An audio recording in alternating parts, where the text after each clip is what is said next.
Hello बच्चों। अपने पिछले क्लास में फ्लूइड मैकेनिक्स के पिछले क्लास में हमने आपको बताया था कि प्रेशर कितने तरीके का होता है और ये भी बताया था कि फ्लूइड में यानी लिक्विड में या गैस में उसके हाइट के वजह से जो प्रेशर लगता है उसके लिए फॉर्मूला क्या होता है। तो हम लोगों ने डिस्कस किया था कि प्रेशर 3 तरीके का होता है। प्रेशर कितने तरीके का होता है? प्रेशर 3 तरीके का होता है। कौन कौन सा? सबसे पहले तो गेज प्रेशर। सबसे पहले गेज प्रेशर। गेज प्रेशर क्या होता है? किसी भी इंस्ट्रूमेंट द्वारा मेजर किए गए प्रेशर को क्या कहते हैं?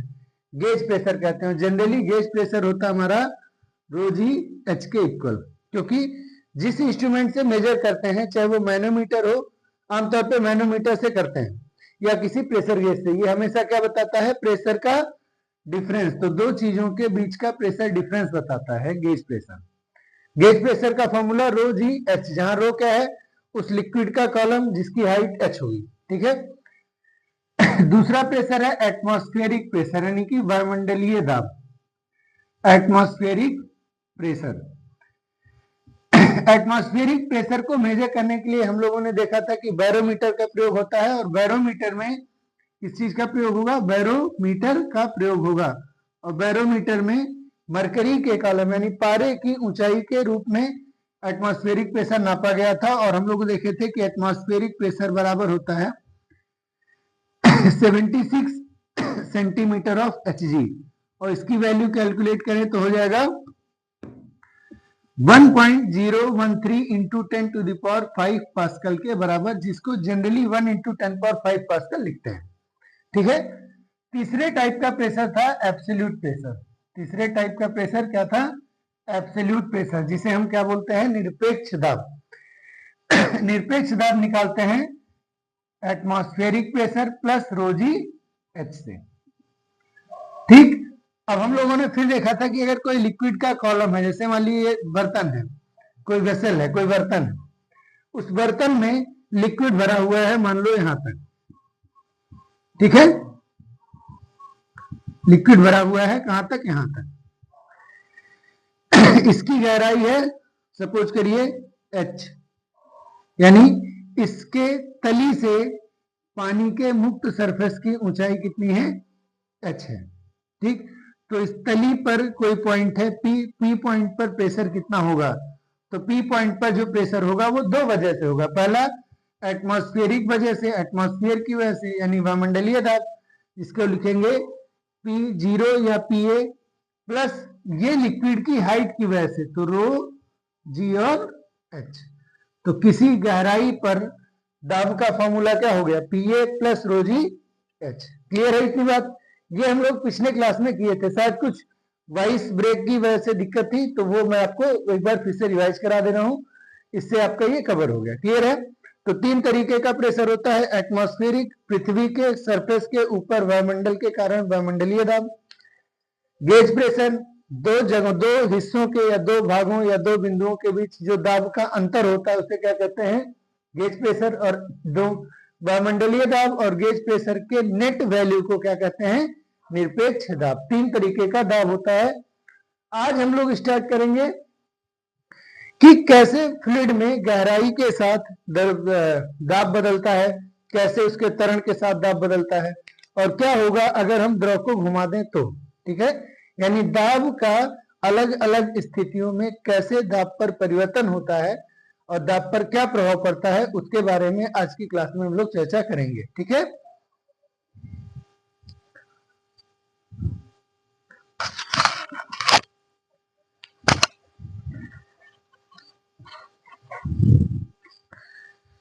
चलिए तो स्टार्ट करते हैं आज की क्लास।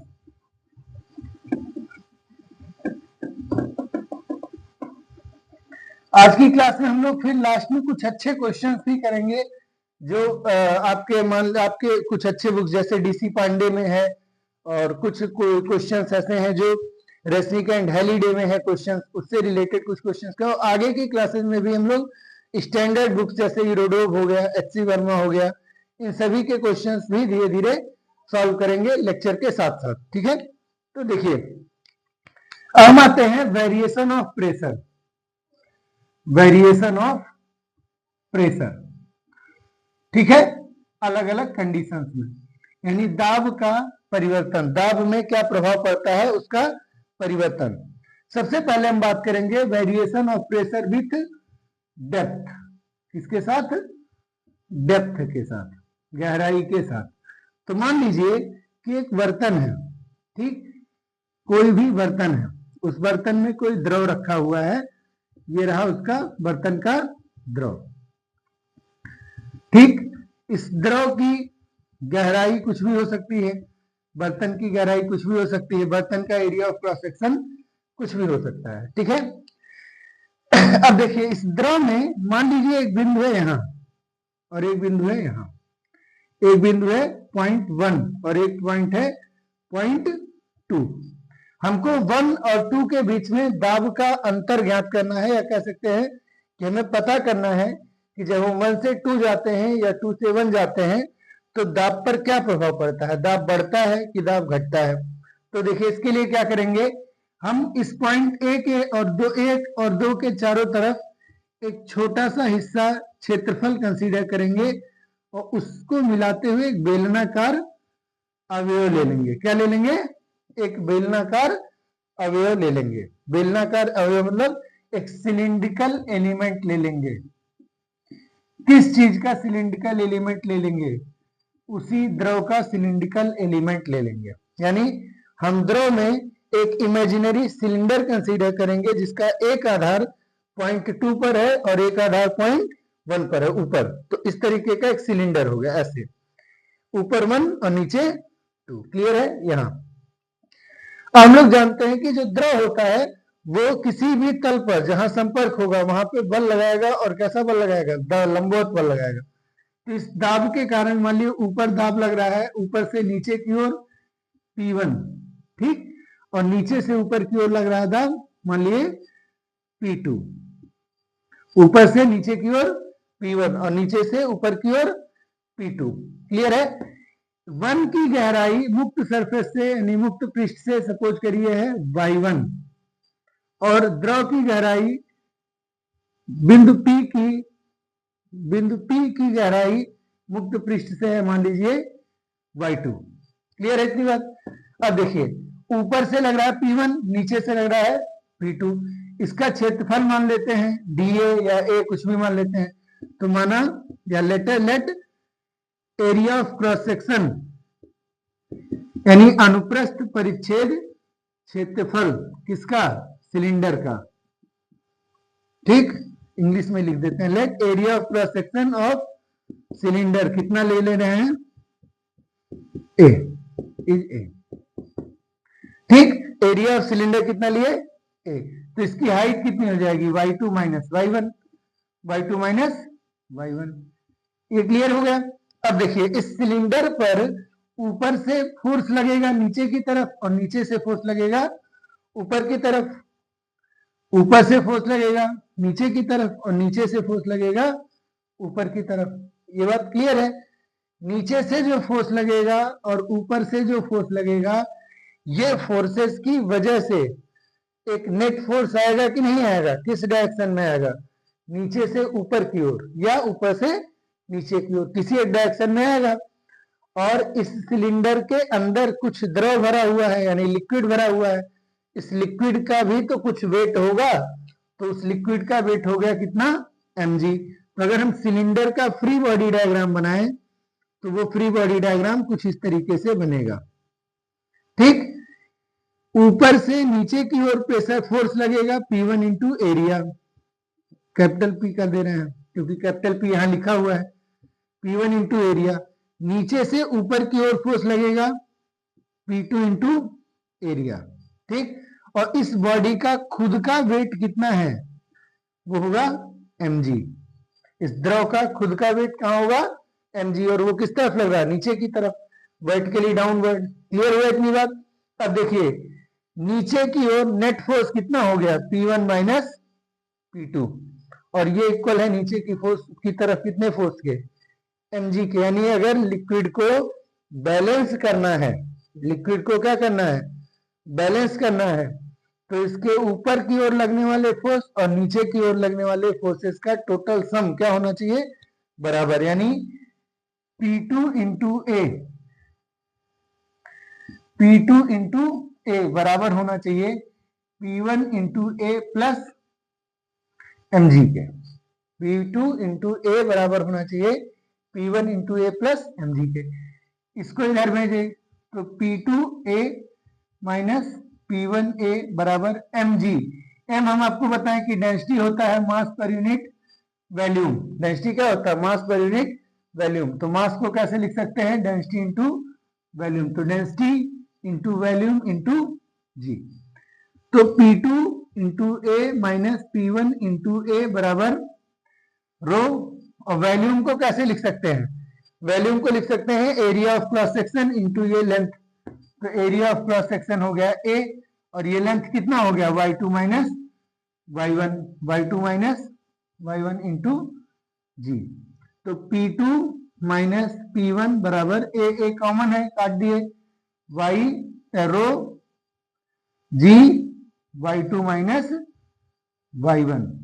अब अगर आप ध्यान से देख पा रहे हो तो आपको दिखेगा कि y2 ज्यादा है या y1, y2 ज्यादा है। अगर y2 ज्यादा है तो ये वैल्यू पॉजिटिव होगी और इधर ये वैल्यू P2 माइनस P1 क्या है, पॉजिटिव है। तो अगर हम इसको डिफरेंशिएशन के फॉर्म में लिखें, डिफरेंशियल फॉर्म में, यहां से यहां तक का प्रेशर डिफरेंस मान लीजिए कितना है, डेल्टा P। तो इधर हो जाएगा रो जी डेल्टा y। लेकिन y एक्सिस नीचे से ऊपर की ओर जाता है कि ऊपर से नीचे की ओर आता है, किधर से आता है, नीचे से ऊपर या ऊपर से नीचे। तो नीचे से ऊपर जाता है क्योंकि ऐसे ऊपर की तरफ जाता है ना पॉजिटिव y। तो अगर हम इस वैल्यू को लेना चाह रहे हैं चेंज, तो हम कैसे लेंगे, निगेटिव साइन के साथ। ठीक है, नीचे से ऊपर लेंगे तो कैसे लेंगे, निगेटिव साइन के साथ। तो ये हमारा इक्वेशन हो जाएगा delta P by delta y equals to minus of rho G. और अगर हमारा चेंज इन y यानी ये हाइट बहुत कम हो, यानी नेग्लेजिबल हो, यानी लिमिट लगा दें टेंड्स टू 0, तो dp by dy equals to क्या आ गया, minus of rho g. Clear है। तो जैसे जैसे हम लिक्विड में गहराई पर नीचे जाते जाएंगे प्रेशर की वैल्यू क्या होगी, बढ़ती जाएगी। और किसी भी दो हाइट्स के बीच का प्रेशर का डिफरेंस रो इंटू जी इंटू उन दोनों हाइट्स के बीच के प्रेशर डिफरेंस के क्या होगा, के मतलब सॉरी हाइट के बीच का डिफरेंस के क्या होगा, इक्वल होगा। क्लियर है। तो रो जी इंटू इन दोनों के बीच का डेप्थ। तो जैसे जैसे हम गहराई में नीचे जाते हैं द्रव में, वैसे वैसे दाब क्या होता है, बढ़ता है। अब देखिए ये जो दाब की वैल्यू है यानी जो प्रेशर की वैल्यू है वो इस बर्तन के शेप पर निर्भर नहीं कर रही है, बर्तन के शेप पर निर्भर नहीं कर रही है। शेप कुछ भी हो, अगर हाइट ऑफ वाटर या height of liquid column same है तो प्रेशर भी क्या होगा, सेम होगा। ये बात ध्यान रखना है। इस पर क्वेश्चन आपका बन सकता है, तो अगर आप चाहें तो एक इसका स्क्रीनशॉट ले सकते हैं। ठीक, क्लियर है।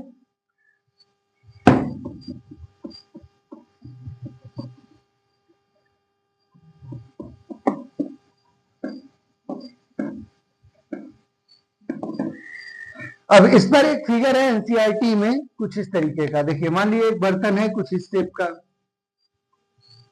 ठीक, एक बर्तन है कुछ इस शेप का जिसका अलग अलग एरिया, बेस एरिया दोनों सबका क्या है, अलग अलग है। बेस एरिया क्या है, अलग अलग है, इस तरीके का। और एक मान लीजिए कुछ इस तरीके का शेप ले लेते हैं।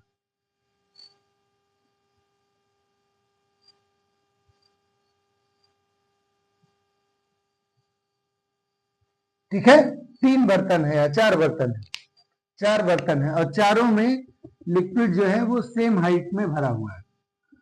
लिक्विड जो है वो अप टू सेम हाइट तक क्या हुआ है, भरा हुआ है।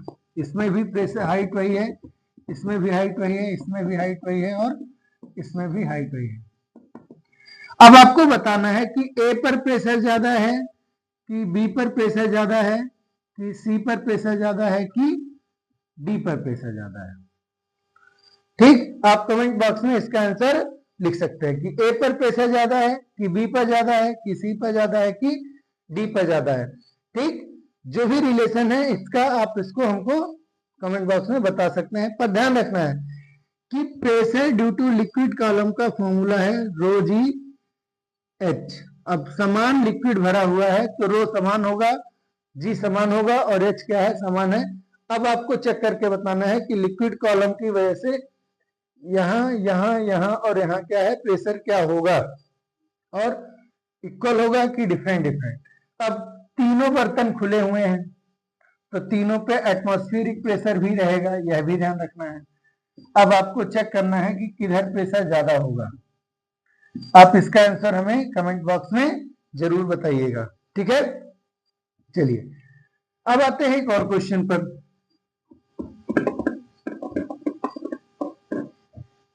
ठीक, एक क्वेश्चन है हमारे पास, देखिए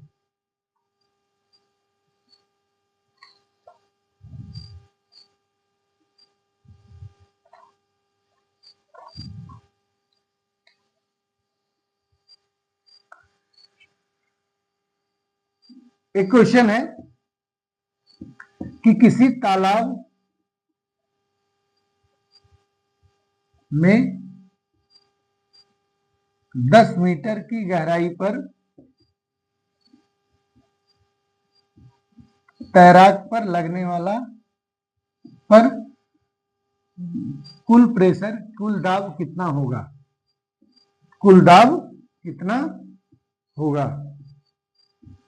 ठीक, और मान लीजिए कि आपको दिया हो कि डेंसिटी ऑफ वाटर है 10³ kg पर मीटर क्यूब और स्मॉल जी की वैल्यू दिया हो 10 मीटर पर सेकेंड स्क्वायर। उस केस में आंसर क्या होगा। तो सिंपल सी बात है कि तालाब के अंदर तैराक कहाँ है, यहाँ कहीं कितने मीटर की गहराई पर है, कितने मीटर की गहराई पर है, तो 10 मीटर की गहराई पर है। अब अगर 10 मीटर की गहराई पर है तैराक यहाँ कहीं, तो उसके ऊपर प्रेशर कौन कौन सा लगेगा। एक प्रेशर लगेगा एटमॉस्फेयर की वजह से, ठीक, एक प्रेशर लगेगा एटमॉस्फेयर की वजह से पीए, और एक प्रेशर लगेगा इस लिक्विड के कॉलम की वजह से। तो इसके ऊपर लगने वाला नेट प्रेशर हो गया P बराबर atmospheric plus rho G H. Atmospheric की वैल्यू 1.013 इंटू 10⁵, अभी हम लोग आज ही की क्लास में इसको देखे हैं। और रो की वैल्यू, पानी है तो पानी का रो कितना होगा 10⁵, अगर नहीं भी दिया हो तो यही यूज करना है। जी की वैल्यू 10 और हाइट की वैल्यू 10, हो गया 1.013 इंटू 10⁵ प्लस 10⁵, जो हो जाता है 10⁵ कॉमन ले लेंगे तो 1.013 प्लस 1, 2.013 इंटू 10⁵ पास्कल। क्लियर है। तो हाइट के साथ जैसे जैसे हम गहराई में नीचे जाएंगे वैसे वैसे प्रेशर क्या होगा, बढ़ेगा। जैसे जैसे हम द्रव में नीचे जाएंगे उसी तरीके से प्रेशर धीरे धीरे क्या होगा, बढ़ेगा। क्लियर है ये बात, इसमें कोई प्रॉब्लम। ठीक है,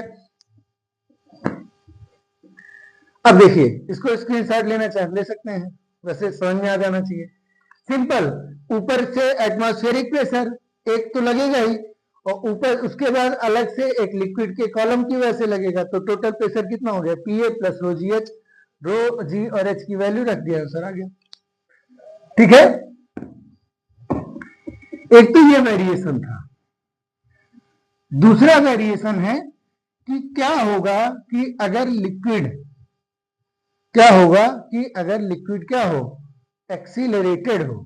अगर लिक्विड क्या हो, एक्सीलरेटेड हो। अगर लिक्विड एक्सीलरेटेड है तो तीन तरीके से एक्सीलरेट हो सकता है। पहला हॉरिजेंटल डायरेक्शन में हो सकता है कि मान लीजिए बर्तन रखे ट्राली में और ट्राली जा रही है, तो बर्तन में जो प्रेशर होगा वो अलग अलग जगह पे क्या होगा, अलग अलग होगा, उसको निकालना है। फिर मान लीजिए कि आप बर्तन में दूध रखे, अब उसको लिफ्ट में लेकर के नीचे या ऊपर जा रहे हैं, तो उस केस में एक्सीलरेट होगा, लेकिन किधर होगा, नीचे या ऊपर, यानी वर्टिकल डायरेक्शन में एक्सीलरेशन है। तो दो तरीके का एक्सीलरेशन हो सकता है, तो क्षैतिज यानी हॉरिजॉन्टल डायरेक्शन में, या तो वर्टिकल यानी ऊर्ध्वाधर डायरेक्शन में। तो दोनों केस में प्रेशर कैसे वेरी करेगा, अब हम आते हैं उसके ऊपर। तो सबसे पहले हम लोग स्टार्ट करते हैं दूसरा case, variation of pressure with या ड्यू टू वर्टिकल एक्सीलरेशन। कैसे एक्सीलरेशन की वजह से, वर्टिकल एक्सीलरेशन की वजह से। कौन से एक्सीलरेशन की वजह से, वर्टिकल। उसमें भी पहले हम करेंगे केस 1 या ए, इन अपवर्ड डायरेक्शन। कैसे डायरेक्शन में, अपवर्ड डायरेक्शन में, यानी ऊर्ध्वाधर ऊपर की ओर त्वरित हो रहा है। एक्सीलरेशन किधर है, ऊर्ध्वाधर ऊपर की तरफ। तो मान लीजिए कि एक बर्तन है, ठीक है, और इस बर्तन में द्रव रखा हुआ है, कुछ ऊंचाई तक द्रव भरा हुआ है।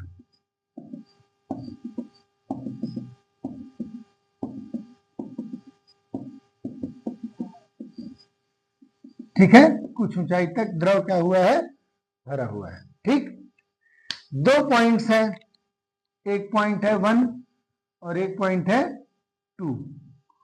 1 और 2 के बीच में प्रेशर का डिफरेंस ज्ञात करना है। कब ज्ञात करना है, जबकि ये जो पूरा बर्तन है वो ऊपर की तरफ एक्सीलरेटेड है। कितने एक्सीलरेशन से, ए एक्सीलरेशन से, यानी पूरा बर्तन ए एक्सीलरेशन से ऊपर की तरफ जा रहा है। तो जब बर्तन ऊपर जा रहा है तो क्या बर्तन के साथ लिक्विड भी नहीं जाएगा, जाएगा। अगर लिक्विड भी ऊपर जाएगा तो प्रेशर के ऊपर क्या फर्क पड़ेगा, what will happen to the pressure difference between point 1 and point 2, ये हमको चेक करना है। क्लियर है, तो चलिए शुरू करते हैं। केस क्लियर है, इसके अंदर जो भी लिक्विड भरा उसकी डेंसिटी मान लीजिए रो है, और small g acceleration due to gravity जानते हैं, और ए वर्टिकल एक्सीलरेशन से बॉडी यानी कि द्रव लिक्विड क्या हो रहा है, ऊपर जा रहा है विद द हेल्प ऑफ बर्तन, मतलब विद द वेसल। अब मान लिए कि लिफ्ट में रखा हुआ है, या कोई भी केस हो सकता है, लिफ्ट में रखा हुआ है, रॉकेट के अंदर रखा हुआ है, कुछ भी एग्जाम्पल हो सकता है। क्या होगा ऐसे केस में, तो देखिए प्रेशर डिफरेंस निकालने के लिए, यानी प्रेशर निकालने के लिए हम लोग क्या किए थे पिछली बार, तो हम लोग एक सिलिंड्रिकल सरफेस कंसीडर कर लिए, यानी सिलिंड्रिकल एलिमेंट कंसीडर कर लिए थे। तो मान लीजिए फिर से सिलिंड्रिकल एलिमेंट कंसीडर कर लिए।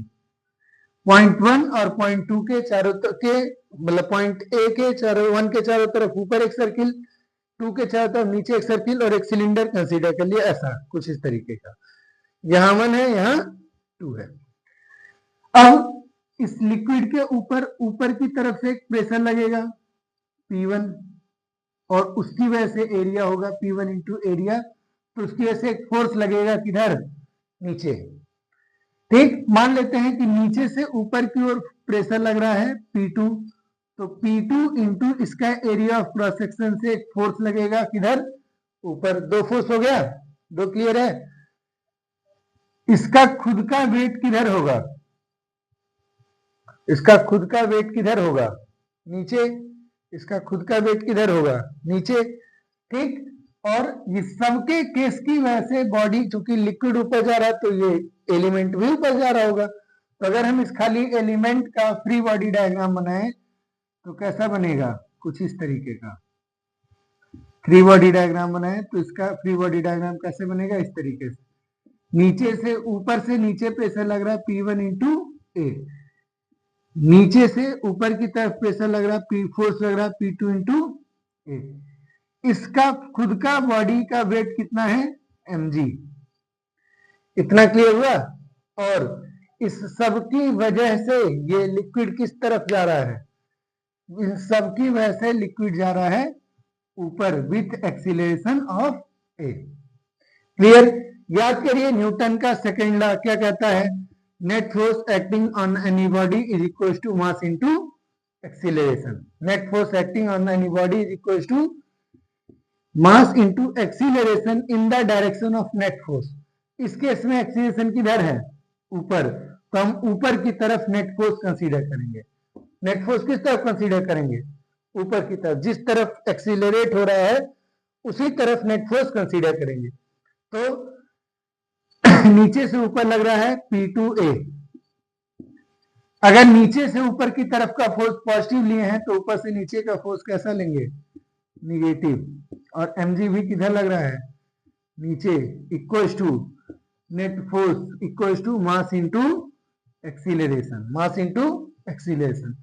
सो P2 A minus P1 A is equals to M A plus G, क्योंकि जब इधर जाएगा तो जाएगा G plus A. Is that clear? कोई प्रॉब्लम इसमें? ठीक है. अब देखिए P2 A minus P1 A equals to mass कैसे लिखेंगे? तो डेंसिटी इंटू वॉल्यूम से, density rho, volume area of cross section into height. इसका क्या लेंगे? हाइट. तो मान लीजिए हाइट कितना है दोनों पॉइंट्स के बीच? h. हाइट कितना है? h. तो रो इंटू ए इंटू एच और इन ब्रैकेट g प्लस ए. ठीक है. तो a पूरे में कॉमन है, कट जाएगा. P2 माइनस P1 बराबर rho into into H into जी प्लस ए. ये हमारा क्या हो गया? फोर्स का फॉर्मूला हो गया. किधर फोर्स ज्यादा है, 1 पर कि 2 पर? 2 पर. कितना ज्यादा है? रो जी एच तो है ही, एक फोर्स एक्स्ट्रा आ गया. कौन सा? रो ए एच. तो दो दो दो प्रेशर ज्यादा हो रहा, दो प्रेशर बढ़ रहा. कौन कौन सा? एक तो रो जी एच था ही लिक्विड कॉलम की वजह से, और 2 पर एक प्रेशर हुआ ड्यू टू द एक्सीलरेशन. तो दो प्रेशर है, rho G H plus rho G sorry rho A H. अब देखिए इसको जनरली हम क्या करते हैं, डेल्टा पी इक्वल्स टू कैसे लिखते हैं? रो इंटू जी इफेक्टिव. क्या लिखते हैं? जी इफेक्टिव, जिसमें जी इफेक्टिव की वैल्यू कितनी हो गई? तो जी प्लस ए के बराबर. अगर वर्टिकली अपवर्ड मोशन हो रहा है तो जी इफेक्टिव कितना हो गया? जी प्लस ए के बराबर. क्लियर है? तो जब हम किसी लिक्विड को नीचे से ऊपर की तरफ एक्सीलरेट करते हैं तो उस केस में नीचे के पॉइंट्स पर प्रेशर ज्यादा होता है, वो तो ठीक. और उस प्रेशर की वैल्यू में दो जगह दो वैल्यूज ऐड छोड़ेंगे. एक तो रो जी एच वाला, रो जी एच वाला हाइट के कॉलम की वजह से लिक्विड के, और एक रो ए एच वाला जो एक्सीलरेशन की वजह से ऐड हो रहा. तो ये इक्वेशन आपको ध्यान रखना है, ये क्वेश्चन ध्यान रखना है. और नीचे प्रेशर ज्यादा है, इसीलिए अगर आप मान लिए कोई बर्तन या कोई, जैसे एग्जांपल के लिए प्लास्टिक, वो जो कागज वाला वो आता है, कागज वाला गिलास आता है जिसमें हम कोल्ड ड्रिंक वगैरह पीते हैं अक्सर, जो अक्सर मिलता है, उसको ऐसे रखिए, पकड़िए, पानी भरिए और उसको नीचे ले जाइए, कभी नहीं फटेगा. लेकिन आप उसको ऐसे पकड़ के सडनली ऊपर खींचिए, नीचे से तली क्या हो जाएगी? निकल जाएगी. क्यों? क्योंकि नीचे से प्रेशर क्या होता है? ज्यादा होता है. नीचे प्रेशर क्या होगा? ज्यादा. तो नीचे प्रेशर क्या है? ज्यादा है. तो P2 ज्यादा और P1 कम, और उसका अंतर कितना है? तो rho G effective into H, जहां जी इफेक्टिव की वैल्यू जी प्लस एच. अगर ऊपर जा रहे हैं तो जी प्लस एच. अब अगर सेम चीज को वर्टिकली डाउनवर्ड डायरेक्शन में करना हो तो क्या करना है? ये सेम रहेगा, ये सेम रहेगा, mg सेम रहेगा. जो एक्सीलरेशन ऊपर जा रहा है वही एक्सीलरेशन किधर जाएगा? नीचे जाएगा. तो इसका स्क्रीनशॉट ले लीजिए. इसी में करेक्शंस करा के मैं डाउनवर्ड डायरेक्शन भी समझा दे रहा हूं उसको.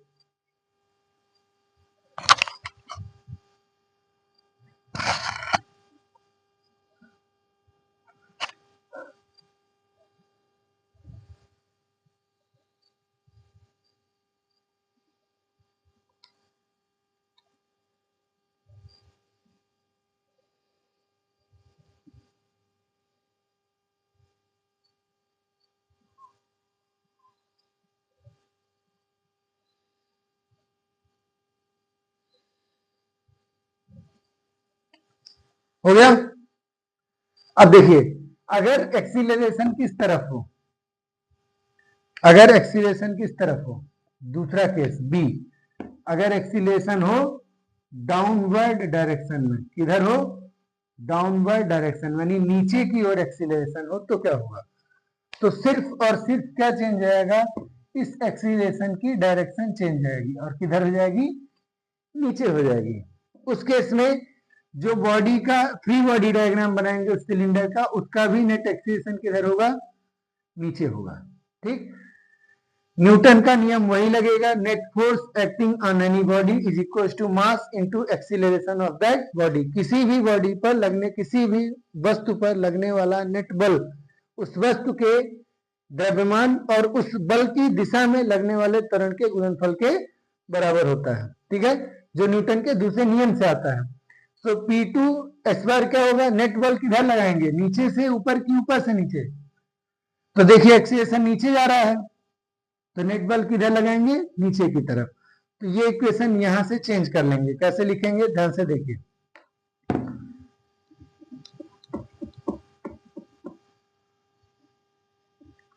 बाकी सब कुछ सेम है, ठीक। तो नेट कैसे लगाएंगे, तो देखिए नेक्स्ट एक्सीलरेशन नीचे आ रहा है, तो नेट बल नीचे की तरफ पॉजिटिव लेंगे। तो P1 A minus P2 A और प्लस mg, क्योंकि mg भी नीचे ही जा रहा, और ये नेट इक्वल टू हो गया mass into a for acceleration. Clear है। So P1 A minus P2 A is equal to ma minus mg। अगर हम इसको इधर, तो इसको इधर ला सकते हैं। तो P2A minus P1A equal to mg minus A हो जाएगा, क्योंकि G तक mg आगे आ जाएगा।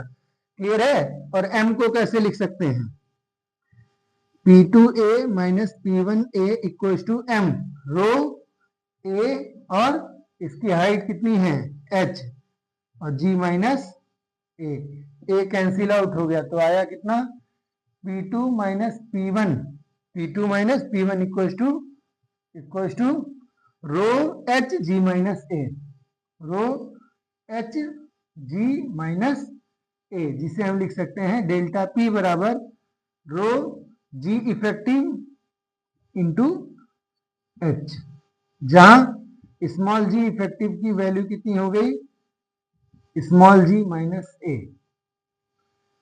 ठीक है, क्लियर है। अब एक चीज ध्यान से समझिए, P2 पे प्रेशर अभी भी ज्यादा है, P2 पे प्रेशर अभी भी क्या है, ज्यादा है। P2 पे प्रेशर अभी भी क्या है, ज्यादा है। लेकिन कितना ज्यादा है, जितना पिछले केस में था, नहीं, इस बार वैल्यू घटी है। कैसे, G माइनस ए से। अब मान लीजिए कि कोई बर्तन है, आपके हाथ से छूट के गिर गया, आपने गिलास पकड़ा हुआ था, पानी भरा हुआ है, 2 पॉइंट्स उसमें होंगे, आपके हाथ से गिलास क्या हो गया, छूट गया।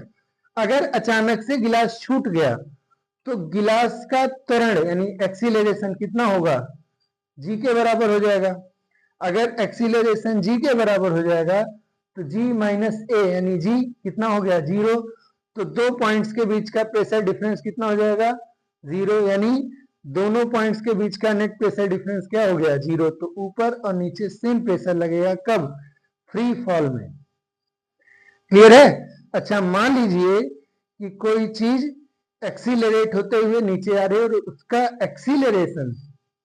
एक्सीलरेशन ड्यू टू ग्रेविटी यानी 9.8 या मान लो 10 से भी ज्यादा है, यानी ए की वैल्यू ज्यादा है नीचे की तरफ। जैसे रॉकेट जा रहा है, मान लिए रॉकेट एक्सीलरेट होते हुए नीचे आ रहा है स्मॉल जी से ज्यादा एक्सीलरेशन से, तो प्रेशर ऊपर ज्यादा हो जाएगा और नीचे प्रेशर कम हो जाएगा। तो ये ओवरऑल वैल्यू इधर क्या आएगी, निगेटिव। इसका मतलब है कि P2 कम और P1 क्या हो गया है, ज्यादा हो गया। क्लियर है।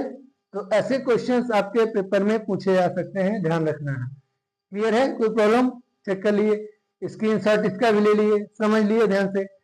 छोटी छोटी चीजें ध्यान रखनी है आपको, फॉर्मूला भूल जाए तो कोई दिक्कत नहीं है, ये कॉन्सेप्ट नहीं भूलना चाहिए। फ्री बॉडी डायग्राम का कॉन्सेप्ट आपको जरूर से जरूर याद रखना है। ठीक है, इसका स्क्रीनशॉट ले लीजिए।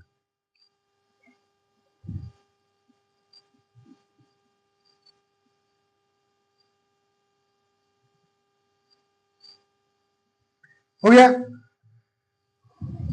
अब हम लोग आते हैं कि क्या होगा अगर जो एक्सीलरेशन है वो वर्टिकल डायरेक्शन में ना हो करके कैसा हो, हॉरिजेंटल एक्सीलरेशन हो।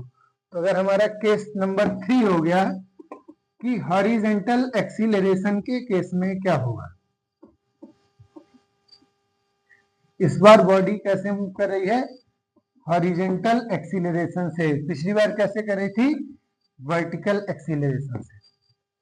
अब अगर क्या होगा कि अगर एक्सीलरेशन वर्टिकल ना हो के क्या हो, किस डायरेक्शन में हो? हॉरिजेंटल डायरेक्शन में हो। वर्टिकल ना हो के एक्सीलरेशन किस डायरेक्शन में हो? हॉरिजेंटल डायरेक्शन में हो। जैसे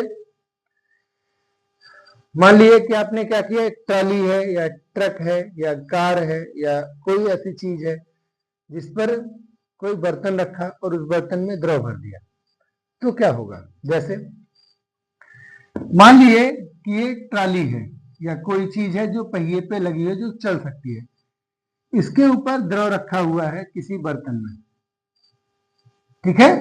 ये क्या है? बर्तन है। बर्तन में क्या रखा हुआ है? द्रव रखा हुआ। तो ये उस बर्तन के द्रव का फ्री सरफेस है। कौन सा सरफेस है? फ्री सरफेस, यानी मुक्त पृष्ठ है। कैसा सरफेस है? मुक्त पृष्ठ है। कैसा रहा होगा? ऐसे रहा होगा, ठीक है? जब तक टाली पे रखे हैं या गाड़ी पे रखे हैं, व्हीकल पे रखे हैं, रुका हुआ है, तब तक एक्सीलरेशन क्या होगा? जीरो होगा। तो मुक्त पृष्ठ कैसा होगा? एकदम समतल। अब हमने क्या किया, इस व्हीकल को ए एक्सीलरेशन से गति कराना शुरू किया। ए त्वरण देके एक्स, पॉजिटिव एक्स की दिशा में ए त्वरण दे दिया। बात क्लियर है? अब होगा क्या, देखिए। जब त्वरण कर दिए किस डायरेक्शन में? पॉजिटिव एक्स में, तो अब क्या त्वरण रुका हुआ है कि गति कर रहा है? गति कर रहा है। और समान वेग से कर रहा है कि त्वरित है? तो त्वरित है, क्योंकि बर्तन अगर गति करेगा तो बर्तन के साथ साथ उसका लिक्विड भी गति करेगा। श्योर है? अब अगर गति कर रहा है तो इसके लिए हमने क्या किया, इस वाले का तो प्रोसेस हम देख चुके हैं कि इस वाले में तो कोई एक्सीलरेशन है नहीं, तो खाली रो जी एच का अंतर रहेगा। तो मान लीजिए एक पॉइंट है इस तरफ, पॉइंट नंबर 1, और एक पॉइंट है इस तरफ, पॉइंट नंबर 2। दोनों के को कंसीडर करते हुए एक ऐसा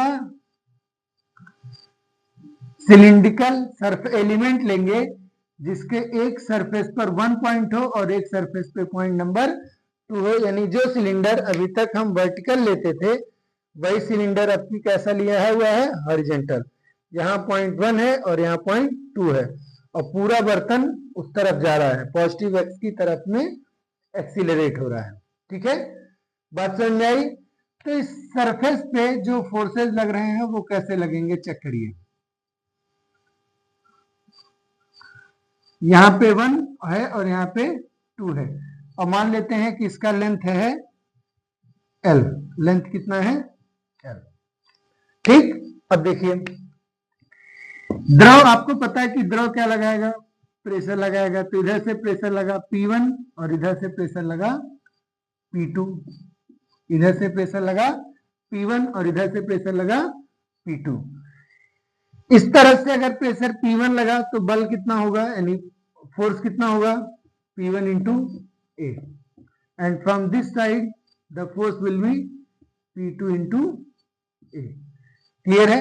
एक फोर्स लगेगा mg वर्टिकली डाउनवर्ड, पर वर्टिकली डाउनवर्ड फोर्स की वजह से हॉरिजेंटल एक्सीलरेशन पे कोई फर्क नहीं पड़ेगा, इसलिए वर्टिकली डाउनवर्ड वाले मूवमेंट फोर्स को हम लोग कंसीडर नहीं करेंगे। अब इन सबके नेट इफेक्ट में बॉडी जा रही है किस तरफ? ए एक्सीलरेशन से टुवर्ड्स पॉजिटिव एक्स एक्सिस की तरफ, यानी कि राइट साइड में। कोई दिक्कत इतने में नहीं है। क्लियर है? समझ में आई बात? इस तरफ से फोर्स कितना लग रहा है? P1 इंटू ए। इस तरफ से फोर्स कितना लग रहा है? P2 इंटू ए। और नेट किधर एक्सीलरेट हो रहा है? पॉजिटिव एक्स एक्सिस की तरफ। तो चूंकि पॉजिटिव एक्स एक्सिस की तरफ नेट है, तो हम जब फॉर्मूला लिखेंगे न्यूटन सेकेंड लॉ का, तो m इंटू ए एक्सीलरेशन लिखते हैं। क्लियर है? क्लियर है? इसके हिसाब से नेट एक्सीलरेशन होना चाहिए राइट साइड में, तो P1 minus P1 into a minus P2 into a बराबर net mass into net acceleration. Clear है? P1 minus a, P1 into a minus P2 into a equal to m into a. P1 a minus P2A equals to m कैसे लिखेंगे, density into volume, तो density into इसका volume, area of cross section कितना लिए हैं A, तो A और ये लेंथ है L और इंटू A सब में कॉमन है, कैपिटल A कट जाएगा, एरिया ऑफ क्रॉस सेक्शन, तो बचेगा क्या P1 माइनस P2 बराबर रो एल ए, क्या आया रो एल ए। इसका मतलब समझ में आ रहा है कि भले ही दोनों पॉइंट सेम लेवल पर है, इधर एक है और इधर दो है सेम लेवल पे, भले ही दोनों पॉइंट सेम लेवल पे हैं, लेकिन अब उनके ऊपर लगने वाला प्रेशर बराबर नहीं है, समान तल में ही प्रेशर अलग अलग हो रहा है। क्यों? क्योंकि ये कण यानी ये पार्टिकल यानी ये बर्तन या द्रव क्या कर रहा है, क्षैतिज दिशा में त्वरित हो रहा है। तो अगर त्वरण होगा तो समान स्तर पर भी, समान लेवल पर भी प्रेशर अलग अलग होगा, और उस प्रेशर के डिफरेंस की वैल्यू कितनी है, रो एल इंटू ए। अब सोचिए अगर फ्री सरफेस ऐसे ही रह जाए तो क्या प्रेशर डिफरेंस क्रिएट हो पाएगा?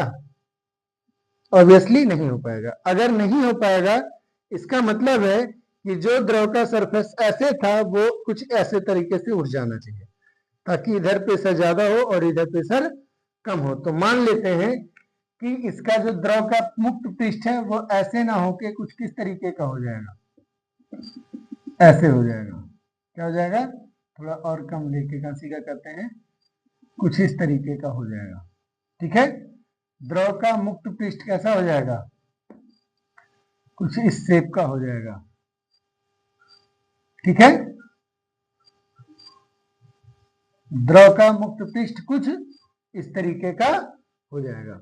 ठीक, इससे क्या होगा, इधर का हाइट कुछ और हो गया और इधर का हाइट कुछ और हो गया। मान लीजिए इधर का हाइट हो गया y1 और इधर का हाइट हो गया y2, इधर का हाइट हो गया y1 और इधर का हाइट हो गया y2। ठीक, अगर ऐसा है तो P1 की वैल्यू कितनी होगी, P एटमॉस्फेरिक प्लस रो जी y1, है ना, यहाँ पे P एटमॉस्फेरिक प्लस रो जी y1। P2 की वैल्यू कितनी होगी, P एटमॉस्फेरिक प्लस रो जी y2। क्लियर है? P1 और P2 का डिफरेंस कितना होगा, वो होगा रो जी y2 minus sorry y1 minus y2। होगा कि नहीं होगा?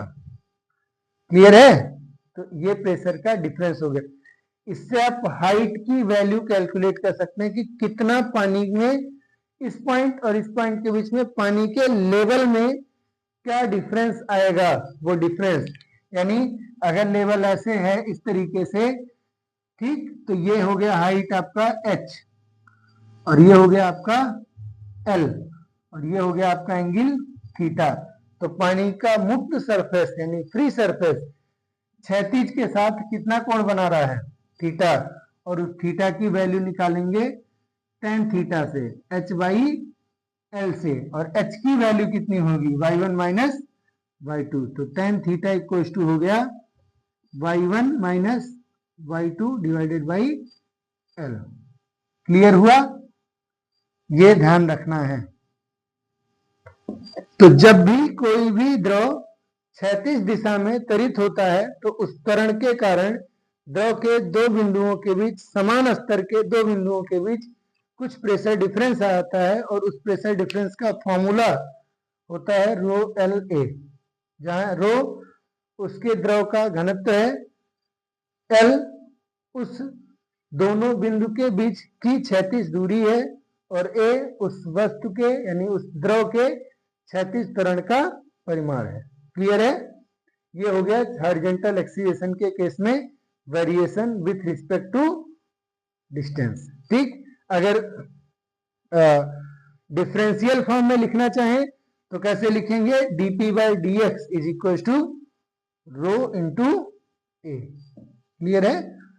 ठीक है, इसको स्क्रीनशॉट ले लीजिए। ध्यान रखिएगा कि किस तरफ प्रेशर ज्यादा होगा, पीछे की तरफ, और किस तरफ प्रेशर कम होगा, आगे की तरफ।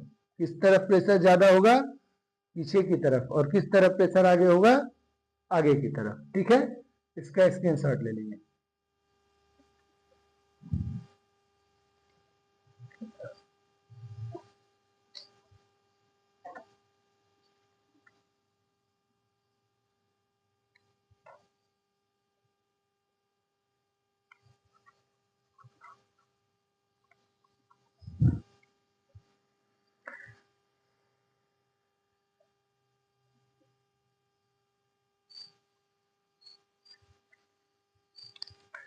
ये क्वेश्चन है, देखिए ध्यान से।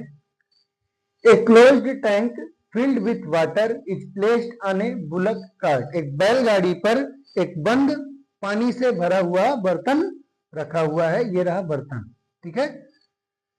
Cart is accelerating on a horizontal plane road with acceleration a as shown in figure. चित्र में दिए गए फिगर के अनुसार, मतलब चित्र के अनुसार, कार्ट जो है वो एक समतल रोड पर, क्षैतिज रोड पर ए त्वरण के साथ क्या कर रही है, गति कर रही है। Pressure difference between points B and A, point B यहाँ है और पॉइंट ए यहाँ है, उनके बीच का प्रेशर डिफरेंस पूछा हुआ है आपसे।